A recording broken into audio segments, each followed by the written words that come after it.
In this video, we're going to talk about how your wash and goes, twist outs, leaving the hair wet, air drying the hair, layering products through methods like the lock method or doing things like the bagging method, and all of your other homemade hair growth hacks can lead to hair follicle and hair shaft weathering. And today we're going to break it down. And today we're going to talk to you a little bit about what miniaturization of the hair actually means. In these photos, which we've got here for you, that are blown up 50 times on magnification, I can get Doc to explain to you the difference between the healthy hairs and the miniaturized or shrinking hairs. I want to give you a warning. If you're easily offended, then do not watch this video. This video is protected by fair use rights. All of the video clips I will be putting together are only going to be compacted for educational purposes only. All right, just to give you a clear illustration. Hair weathering refers to the overall damage that the hair shaft and the hair follicle collect over time. So a lot of times on my channel, I'll tell you guys not to do certain things and people will be like, well, I've been doing it for 10 years and everything's okay. Well, hair weathering takes anywhere between 6 to 25 years to show up. And today I'm going to give you a visual of that. Remember that your hair shaft is constructed of a protein called keratin, and your hair is a fiber. And so over time, as this fiber ends up weakening, the hair shaft in return ends up getting weaker. And this is why so many women who refer to themselves as natural will notice that whenever they use combs and brushes, their hair breaks off like nobody's business. Well, that is because you are in the midst of hair shaft weathering. But let's keep going. Oil is amazing. No, I'm not getting paid for this. I don't do sponsored videos. When I'm endorsing a product, it's because I freaking love it. I've been using Napa Valley for the past 4.5 years. So when you're fresh out the tub or out the shower and you put that Napa Valley olive oil on your skin or on your hair. In a frantic effort to find a remedy for shedding, I resorted to trying protein treatments as a desperate effort to find a resolution.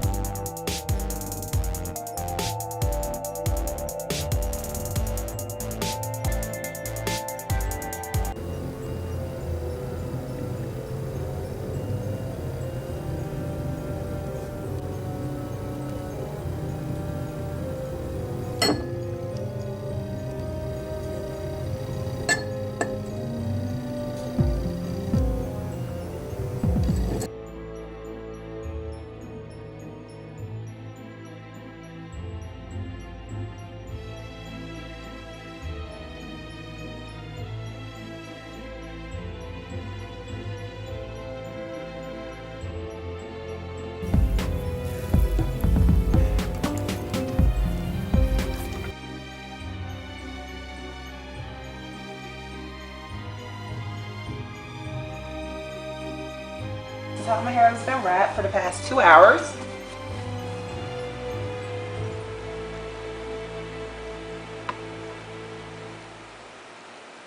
I am putting a combination of coconut oil and grapeseed oil on my ends just to protect them.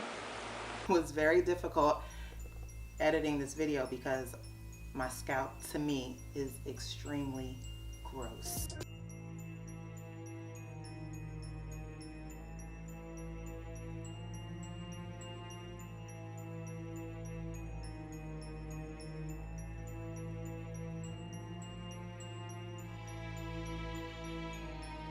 I oil my scalp every single night. It was just constantly babysitting my scalp, oiling my scalp.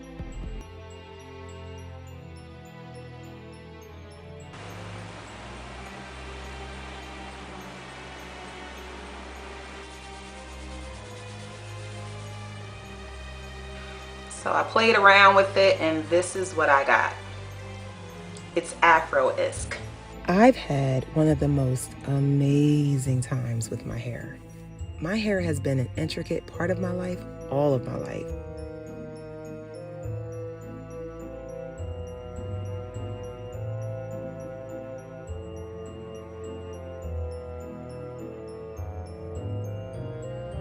So this is a picture of the same individual, but looking at the area in the crown. And so you can see the difference here. So what's happening here compared to at the back, you can see the hairs are not as thick as they are. Remember, this is the same magnification, so it's the same sort of viewpoint, so to speak. The hairs looking a little bit thinner. Generally, the hairs are coming out now one at a time. Occasionally, they're coming out two at a time. And also the gaps between the groupings are slightly larger. So what we're seeing here is the beginning of miniaturization. There are many causes for hair shaft and follicle weathering. We'll start off with some of the natural causes that you really don't have control over, that you can help your body to avoid, and let's end with the stuff that you need to stop doing. Number one is going to be environmental exposure, like UV radiation. For example, too much sun exposure to the hair shaft can actually begin to deteriorate the hair's cuticle. This causes dryness, brittleness, and overall breakage after long periods of time. This is why leave-in conditioners are so important, because they act as heat protectant, not only from a flat iron but from the environment. UV radiation can also lead to the color change in your hair. And remember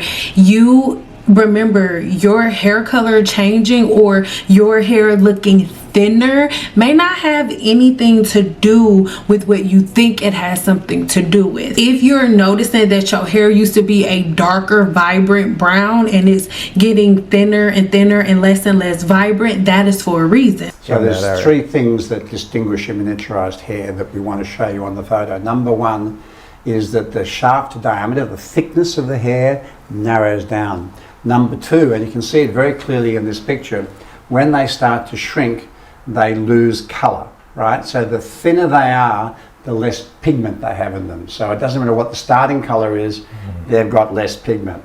And you can actually eventually see that in the scalp too, just with naked eye. The third thing is they don't grow as long, okay? So yeah, I'm telling you, I'm not making stuff up. I'm really not. And I didn't get it from them. You gotta get, when you go to school, you gotta get tested on boards. All doctors and scientists are learning the same stuff. Pollutants, so different pollutants within the air, they end up sticking to the hair that rhyme for no reason, and that can end up slowly but surely deteriorating the hair shaft. Pollutants will end up depositing harmful bacteria or just harmful pollutants or residues from the air, and it wreaks havoc on the hair shaft, slowly combining with other things and other natural forms of yeast and bacteria and breaking the hair shaft down. The weather conditions, depending on where you live, like if you're somewhere really hot and almost little to no humidity like me in Las Vegas, Nevada, sometimes the weather will have a bad reaction to your hair if you're not wearing your hair properly. Remember, every style is not for everybody, and even though it's your favorite style, does not mean that it's meant for you to wear in the summertime. Girl, you're gonna have to switch it up. Number two is going to be chemical treatments. Coloring the hair too much or coloring the hair wrong ends up messing with the hair shaft's natural structure. Remember that the hair shaft is broken down into 3 layers. You have the cuticle, and then the cortex, and then the medulla. And within the cortex of the hair shaft is where all of your melanin lives. So if you're going to get your hair colored, I'm going into the cuticle, I'm lifting the cuticle up, going into the cortex, pulling melanin out and putting new artificial pigment back in. That is how it goes, right? So if you are doing that too much, or if you're not doing it the right way because you get your color from the Walmart, then what's gonna end up happening is you are going to begin the weathering process of your hair, where the fibers that are your hair begin to break down. Nobody's trying to gatekeep when they tell you to go see a professional, but your hair is broken down into so many different layers, and coloring your hair is so complicated, and it is not as simple as just mixing a couple of products together. So be really careful when getting box hair color from the Walmart. Number two is going to be perming and relaxing. Remember, perms and relaxing relaxers are not the same thing. A lot of women, just as many people as you see that get relaxers, there are people that just as many people getting perms, but there aren't as many stigmas or pieces of shame around people getting perms as there are relaxers, but I digress. Perms and relaxers are chemical processes that go into the cortex of the hair shaft and break down the bonds within the hair and restructure them. For example, if you're getting a perm, you're gonna go within the cortex of the hair shaft, and I'm going to add more sulfur to sulfur linkages, right? Because if you have straight hair, you don't have that many. So I'm going to pick a perm rod after I follow other steps, and the perm rod is going to determine what new curl pattern you have. I remember when I was in cosmetology school, I used to give all the old white ladies the blue ones, girl. Yes, they wanted tight, big old froze, girl.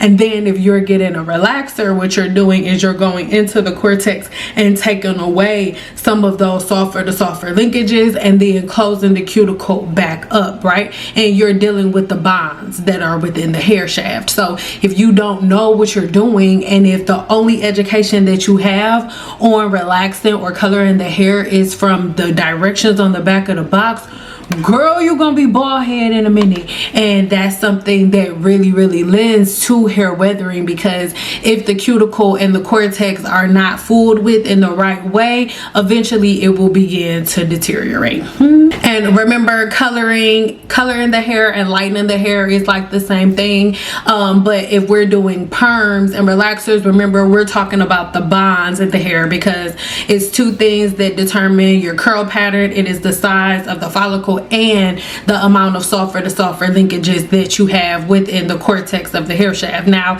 you can't do anything about the size of the follicle. That's going to be due to your genetics. But once your hair comes out of the follicle, if you want, you can get a perm or a relaxer to change the structure, right? But then next up, when we're talking about lightening the hair, when you're lightening the hair, you open the cuticle, go into the cortex of the hair shaft where the melanin lives, and then you pull that melanin out. And upon you pulling that melanin out, if you do not balance it right and put something back in its place properly, your hair will eventually break down and begin the weathering process. Number 3 is going to be physical damage. Now we're getting up to the part that most of us have heard about, right? Your heat damage. Heat damage can come from you using tools improperly. You can get heat damage from a hair dryer, from a steamer, from a flat iron, from a curling iron, and so many other things. A blow dryer, if you use them wrong without the presence of leave-in conditioners, right? And proper heat protectors. A lot of people like to argue about this, but your leave-in conditioner is your heat protector. I haven't seen a blow dryer that gets up to 450 degrees, but this leave-in conditioner alone is great as a heat protectant, right? So that is another thing. If you are not using tools properly, you get heat damage. The flat iron itself does not give heat damage. I'm telling you what I know. Next up is going to be mechanical damage. Now, most people traded in their heat damage for their mechanical damage, and most women, they traded in their heat damage for their mechanical damage. And most women are under the impression that just because their hair is curly and just because they're not using heat and things of that nature, that their hair is healthy. But you have walked into a completely different realm of damage, and that is the mechanical damage. Understanding that the hair, no matter what anybody says, is weakest when it's wet. Your hair is a polypeptide chain created of 3 bonds: the disulfide bond, the hydrogen bond, and the salt bond. And the disulfide bond is the bond that we were just talking about with the relaxers and the perms and the color and the bleaching, right? But when we're talking about the hydrogen bond, this is the bond that is broken by water or products that have water in it, like all of your creams, your gels, your putties, and all of these different things that make your curls pop also break the hydrogen bond in your hair, making it weakest. This is why I had so many clients like the one on the screen who joined the 7-day challenge. When you do things like this, or when you watch channels from people who detangle their hair like this, This product, it looks like it's just sitting on, like, my hair, I don't know, we'll see. The final results will be seen whenever I rinse it out. So that's what we're gonna go off of. So we're just gonna apply any tangle and just kind of go that way. But it looks like my hair, like it's just kind of sitting on top of my hair. It doesn't look like my hair is actually absorbing it. It's not a gel, but it kind of feels like what a gel would do, which is kind of just sit on top of my hair. My hair doesn't absorb gels, which is the point. You don't want your hair to absorb a gel because... What you are noticing or what you are watching is somebody causing mechanical damage to their hair. I know that so many of us think that this is hair causing or getting slip, or this is your hair really getting through the brush, but in reality what you're really doing is just simply breaking off your hair and inducing the hair weathering process. Because by you breaking the ends, most people think that if you use all of this conditioner in your hair and then you slide the brush down, that you are actually like detangling your hair. You're not detangling your hair, my baby, you're breaking your hair. And those globs of hair that are in your brush, those are not supposed to be in the brush. All of that hair is still supposed to be in your head, and this is why you will be natural for all of these years, but you are detangling your hair like this and styling your hair like this, and then you go in to see a hairstylist and then you're in this situation. So in knowing this, right, the products that you use and the patterns and routines that you use need to match the way that it is in a professional salon. Because when you go in to see a person like this, you can notice that they're not packing products on your hair. You don't see products dripping from the scalp, right? These are things that you should really pay attention to. We'll get deeper into this video coming soon. All of these detangling brushes, all of this detangling cream and gel and grease and all of that stuff is for the birds. All you need is a little bit of a non-comedogenic oil like an almond oil or a hemp seed oil or a walnut oil on your ends to help to soften your hair so you can detangle it. I do not recommend hot oil treatments, but if you are somebody who has really matted and tangled hair, I would not put oil anywhere near your scalp, but I would then take oil and put it from the mid shaft to the ends, sit you under a cool dryer for about 15 minutes just to give that oil a chance to soften up the hair so I can comb through it. But am I putting it on the scalp? No, leaving the hair wet. A lot of people think that leaving your hair wet is better for your hair, but your hair is never weaker than when wet. Like I told you, there are 3 bonds that are holding the hair together, and if the hydrogen bond is only broken by water, and this is the polypeptide chain that's holding the hair together, if one of them is broken, then your hair it's not whole. It's not ever whole. So if you walk around with wet hair, you walking around with broken bonds. Walking around with wet hair, girl, is the equivalent to going to work with your front door wide open. Anything and everything could come in. So remember what we talked about earlier with all of the different pollutions, with the environmental damage, with the UV radiation. Your hair is susceptible to all of that because the cuticle is wide open and the hair shaft is not even whole. Those 3 bonds are not set, so the hair is never more fragile or weaker than when it's wet. I don't care what anybody says. Most people think that when they layer products on the hair shaft, they're actually helping. But what if I told you that your hair is never in a worse condition than when you layer products? The hair shaft is made up of the cuticle first, and the cuticle has a bunch of layers on it. We'll talk about protein in our next video, but the cuticle layer has layers to it, right? So by you layering products on top of these layers, what you do is suffocate the hair shaft, right? So there is no oxygen flow. The sebum that is coming directly out of the scalp to do all of its many jobs can no longer do those jobs simply because you are layering product after product after product after product after product on the hair shaft.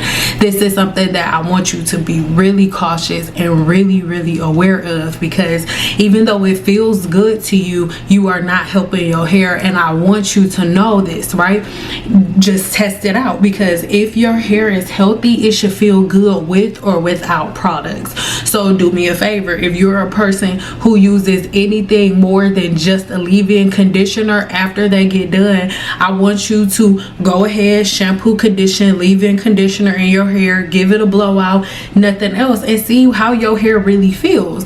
Most people do that and say, oh my god, my hair feels dry. No, your hair does not feel dry. That is how your hair actually feels without all of these different layers. Layering product on the hair shaft prevents moisture, the proper moisture absorption from certain hair products, because remember, the hair shaft can only absorb anywhere between 30 to 40% of whatever you put on it. So if you are layering products on that baby, your hair shaft only absorb think about it, if you put 4 products on your hair shaft only absorbed 40% of the very first product that you put on. 30 to 40% of the very first product that you put on it. So if you put 4 products on your hair, the other 3 are just sitting on top of the hair shaft.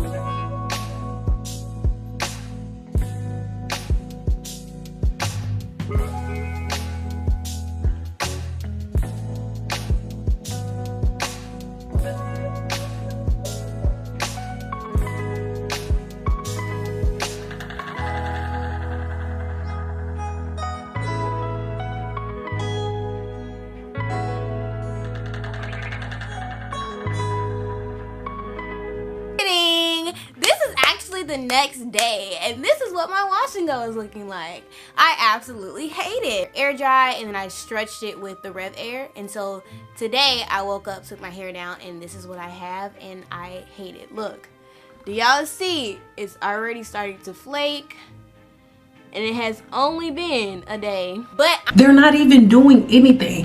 You're literally just piling products on the hair. Is literally not doing anything, and you don't have to take my word for it. Go book an appointment with your dermatologist and ask them. They're going to tell you that the hair shaft can only absorb 30 to 40%. So 4 products on the hair shaft, 3 products on the hair shaft, the only product that has absorbed is the very first one. That is why in the hair salon, I'm only, after I rinse your conditioner out, all I'm spraying on is the leave-in conditioner.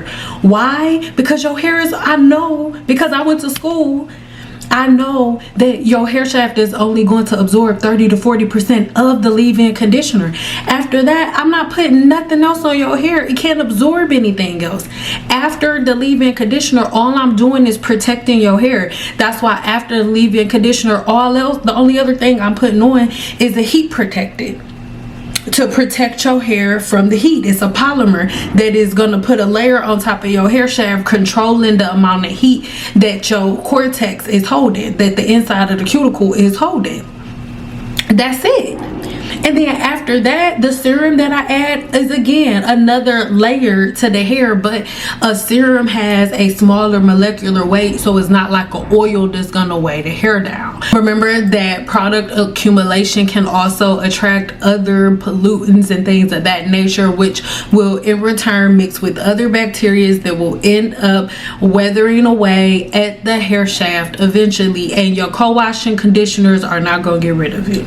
Slowly air drying the hair, like we talked about when we're talking about the bonds of the hair and the hydrogen bond. The longer the hair is wet, the more susceptible your hair is to damage. And I also want you to remember that your body is a city, and there are so many different forms of yeast and bacteria that live on the human scalp, and their favorite environments are wet, humid, and oily environments. So if you're leaving the hair wet, all you're doing is making a really favorable environment for all of the different forms of yeast and bacteria that live on your scalp. So when people say like, oh yeah, you need a little dirt to grow, that is so true. All of the bacteria and yeast and all of the Demodex mites that I told you about, yes, you are absolutely right. They need dirt to grow. Your hair don't need the dirt to grow though. It need oxygen. Some chicory root and the dandelion root. This is my coffee replacement, and it's delicious. Different biological factors that can come into play that have a lot to do with thinning and the miniaturization of the hair shaft. Your hair can become a lot drier and more susceptible to breakage by a decrease in sebum production throughout the body. Make sure you check the video linked in the description box below, where I explain to you what herbs end up helping with sebum production within the body. Reducing or regulating your sebum production levels within your body can widely affect the way that the hair shaft looks over time. You've seen in this clip, or maybe you haven't, what happens to the hair shaft and how it differentiates. Remember, hormonal changes during pregnancy, menopause, different stressful situations, and so many other things can take into account the way that your body is releasing hormones. So hormonal deficiencies play a really big role in your hair, in the hair miniaturization process. Let's talk about hair follicle weathering, now that we understand hair shaft weathering. Now, hair follicle weathering is something that you guys have seen recently. This is the part of this video where I told you guys not to watch if you're sensitive. I am not attacking this woman in any way, shape, or form, but I want to show you guys and give you a visual representation of what follicle weathering looks like. In conditions such as androgenetic alopecia are things that most people say is passed down genetically and hereditarily, right? But in the scientific realm, I need you guys to understand that when we are talking about genetics, sometimes it has to do with the bloodline and the way that the genome is mapped out, but sometimes it has a whole lot to do with the generational habits and patterns. And what you'll find is you'll see down certain bloodlines that say, oh well, my mother had this form of alopecia, my father had this form of alopecia. What you'll end up finding is all of their practices are the same. Everybody used different forms of oils and butters and greases and things of that nature in their hair, or everybody had the same type of diet that triggered the same type of hormonal imbalances within the body. Because most of the time when we're talking, especially with my people, right, when we have certain ailments, most of the time the majority of the family does it because all of the recipes are passed down through the generations. Most of the habits are passed down. Most families, everybody's kind of sort of around the same weight. You know what I mean? Like, these are the things that are hereditary, but balding itself isn't necessarily hereditary. Like, oh, your mom went bald, so automatically no matter what you do, you're gonna go bald too. That's not always true. Different hormonal imbalances, like we just talked about, excessive androgens can cause follicle shrinkage. And there are a lot of different things that lead to excessive androgens within the body. Make sure that you go ahead and check my playlist on the body's natural hair growth cycle so you can understand the hair follicle in all of its different phases. But follicle shrinkage is very common in people with PCOS and different things of that nature. So hormonal imbalances are almost always linked to the thinning of hair, because your hair is made within your body's gut. Nutritional deficiencies, remember, like I just said, your hair, skin, and nails is produced within your gut's microbiome. The biotin that everybody tells you to take, well, your body makes it within your gut. So if your diet isn't sufficient enough to give your body all of the different nutritional balances and all of the different botanicals and vitamins that it needs to produce those hair, skin, and nails, then you're not going to be able to do it. Your body's a machine. It's just like your car. Your car can't drive without no gas, baby. Your fruits and vegetables and your diet, the herbs and the different things that you ingest into the gut is what gives your body the fuel to make hair, skin, and nails and whatever else you need it to do. Autoimmune disorders, right? Autoimmune disorders disorders like alopecia areata, where your immune system actually attacks the hair's follicle. Make sure you check the video linked in the description box below, where I go deeper into that form of alopecia. Inflammatory issues. Now, this is where we're getting to a little bit more of current day, because the majority of Black women right now that are suffering from hair loss, it is an inflammatory issue. Why? Because most Black women are under the impression that the scalp needs oil, and because most Black women are under the impression that the scalp needs oil, that is what they do. They drench their scalp in oils. So progressively, I'm going to show you what happens over time putting oil in your scalp. Here, by the time you get to this point, you can see that the scalp is now screaming. This is the alert that your body gives you. Hey, something's wrong, we're clogged. That's the inflammation. That is all of those Demodex mites, like getting overloaded with oils and butters and exploding. Then the inflammation and the overgrowth of all of the different forms of yeast and bacteria that I tell you about, that is what's happening. When you're getting these flakes and all of these things, the worst thing you can do is then double up and put more oil on it. This is your body's way of telling you, I'm clogged, it's too much, stop it. But most people don't take that. They'll be like, oh my God, there's something else I have to put on it, or I need more oil, more butters, more grease. And that's the worst thing you can do. That's what got you in this situation in the first place. But as a Black woman, you're under the impression that the only way that you're supposed to do your hair is air drying and then twist outs and with a whole bunch of greases and oils and butters, and you just can't accept the fact that all you need is shampoo, conditioner, a leave-in conditioner, and the styling product that you choose based on whatever style you decide to do. There are a lot of different conditions that you will be, diagnosed with when you go in to see a dermatologist, like scalp psoriasis, CCCA, alopecia areata, folliculitis, seborrheic dermatitis, dandruff, and the list goes on. You can see here on the screen, I had somebody within the 7-day challenge like, oh my God, saying like, I have been going to different dermatologists, or to a dermatologist for 10 years that's been saying that my CCCA, this bald shiny spot, is never going to come back, and it came back. And that is because all of the practices that most Black women are doing are self-inflicted. So understand that as these people, like as these two men are sitting here explaining it, can you really look at them and say that they know anything about somebody greasing the scalp? And then if you go in to see them, the first thing they're going to do is tell you to stop doing it, and then your response is going to be that you got to do it because you're Black. So they just throw the towel away and say, whatever, here's your prescription, here, have a good day. Adding oils and butters and greases to the scalp, especially grapeseed oil, all of these different oils and butters, you are literally feeding and fueling the colonizing bacteria that lives within the human scalp. I teach you about it in this playlist here. So like, medication and different treatments will sometimes disrupt the natural hair growth cycle, and it will end up causing different forms of hair shaft and hair follicle miniaturization.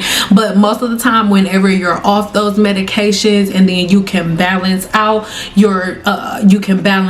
what you're eating and things of that nature, then you're able to reverse that type of damage and thinning. Like, it's not a problem, you can fix it. But remember, oh my God, it is so important, you guys, that you understand that you oiling and greasing the scalp is one of the fastest, if not the fastest way to hair shaft and hair follicle miniaturization. And I know that it's so hard for most Black women to hear. It's really hard because everybody is so into instant gratification, but hair miniaturization is something that can take years, decades to show up. But once it shows up, sometimes there is absolutely no reversing it. So I make the types of videos that I make not to be argumentative, not to go back and forth, or not to try to control anybody. But if you catch these things and if you change these practices ahead of time, then you will not be a person that in their 50s or 60s is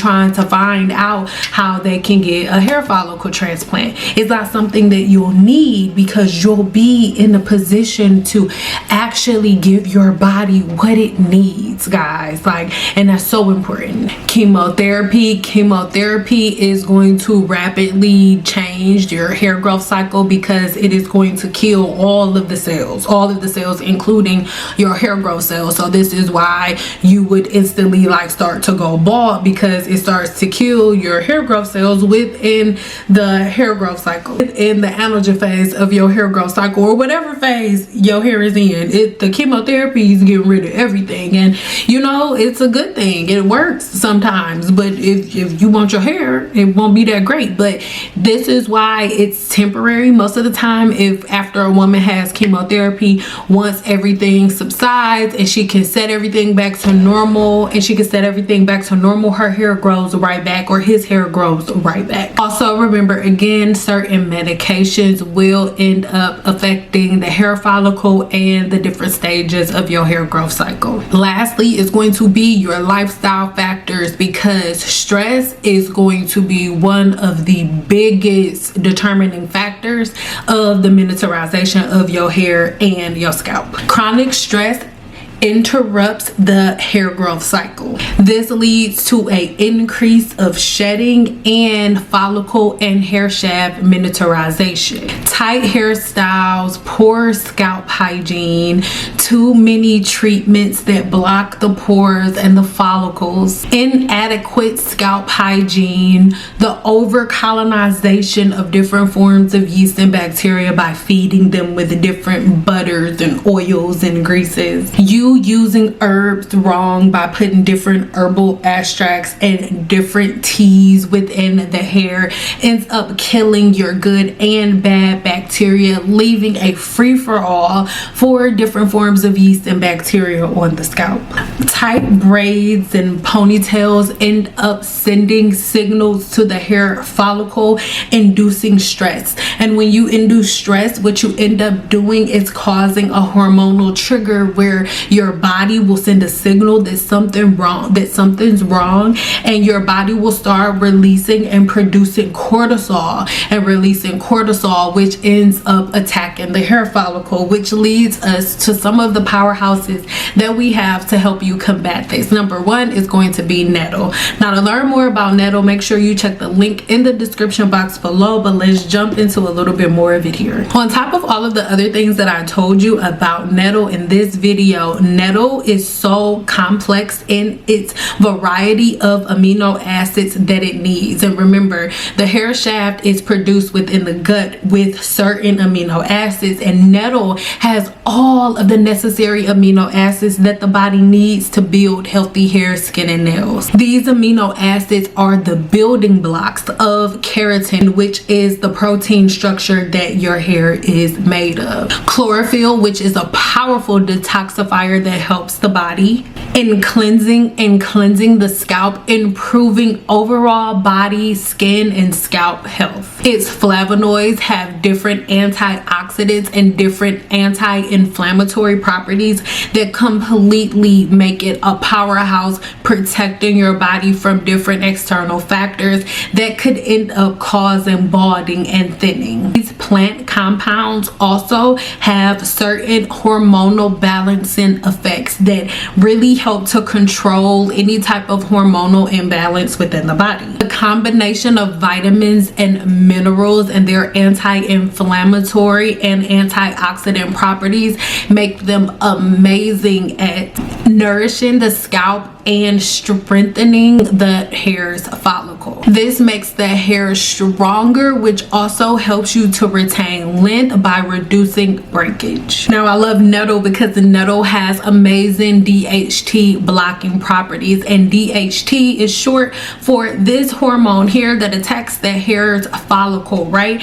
And that is what causes the male pattern and female pattern baldness. Well, nettle has a powerful DHT blocker that gets in the way of all of that. Like, you're not about to make me bald here. Next up is going to be Saw Pimento. Ooh, it's one of my favorites. And Saw Pimento also has that same DHT blocking property that blocks DHT. So even having nettle and Saw Pimento at the same time is everything. Or you could pick one or the other, both. I mean, whatever. These fatty acids all help to maintain your scalp's health, which will widely reduce inflammation. It also has complex carbohydrates that help the body in defending itself against any pathogens or any overproduction of any type of forms of yeast or bacteria that haunt the scalp, right? It works in conjunction with you cleaning it up. To learn more about Saw Pimento, make sure you head over to my blog to read everything all the way up. I really hope that this video made sense. I wasn't trying to embarrass anybody, but I really hope that you can understand how you add in oils and greases and butters to the scalp, how you doing your wash and goes and your twist outs. They all seem great and fine and dandy, but the videos that I showed you today, the majority of them were like 12, 13 years ago. And then now today, this is where people have ended up. And this is something that I really want you to think about. If you are on YouTube and you've been watching videos, like some of these girls that you're watching are in their early 20s and they haven't lived long enough to see the end result of some of these things. But my clients are women who are in their 30s, in their late 30s, early 40s, late 50s, early 60s, who are now at this place seeing the result of hair weathering after all of these years. Right now, the team natural community, everybody has this empowered feeling, but what you guys really don't understand is you are all pigeonholed into a pattern that is going to force you all into going to see a dermatologist. Because think about it, the majority of women have seborrheic dermatitis, CCCA, and so many other different follicle disorders because they were in this thing like, instead of listening to professional cosmetologists, I'm going to like figure it out on my own. And now you have to double back and spend double the money and go through all of these different things just to fit back into regular patterns. And most women that taught you guys these patterns are now going back to the scientific realm, right? So I really hope that this video made sense. It's going to be a super long one. Hopefully I can get it down to at least 40 minutes, but you know, whatever. I love you guys so much, and until our next video, bye.